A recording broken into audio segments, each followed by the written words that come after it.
China's actions, which are probably the most dangerous to our economy. I mean, I mentioned that boycott of Boeing jets.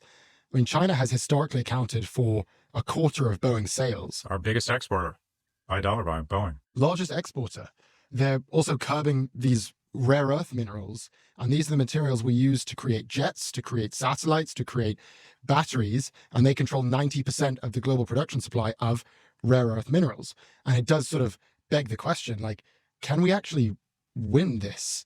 I mean, even if China is our enemy, even if we do want a trade war, if we decide that's something we actually want, are we actually going to win that? Especially if they start teaming up with everyone else. Is this like even a winnable war? We're a services economy. We talk about Boeing and big manufacturers and, Jack Daniels. At some point, it's going to jump the shark. And the biggest IPOs in the world of companies not headquartered in the U.S., they're going to say, we're not using Goldman or JP Morgan or Morgan Stanley. We're going to go with Deutsche Bank. HSBC. Yeah, we're going to go with other investment banks. We don't need this bullshit. And by the way, David Solomon and Jamie Dimon, grow a fucking pair. Say something for God's sakes. And that's the opportunity. David Solomon, who I know, if he just came out and said, this is just fucking insane, I think he would get a torrent of this.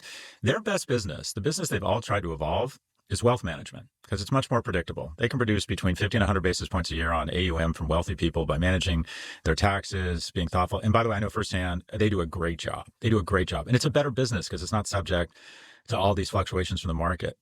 If they want more AUM, they should come out and say, this is bullshit. Canada is our friends. The EU they are our friends. These are our allies. You know what's going to happen?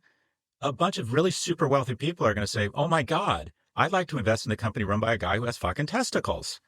There is such a huge opportunity for one of these guys to stand up and say, enough is enough, and couch it as we have wonderful relations with companies and people in Europe. JP Morgan does a huge amount of business in Europe and in Asia, and they are going to see Trump full of bluster and anger and threaten to weaponize the DOJ against him. And then like a cat chasing a fucking red dot, he'll go on to the next thing. And that company is going to get more business over the next 12 or 24 months. Because you know what, Ed? The North remembers. The North remembers. And right now, the North is everyone else. They will remember who actually stood up to this shit. It's never the wrong time to do the right thing.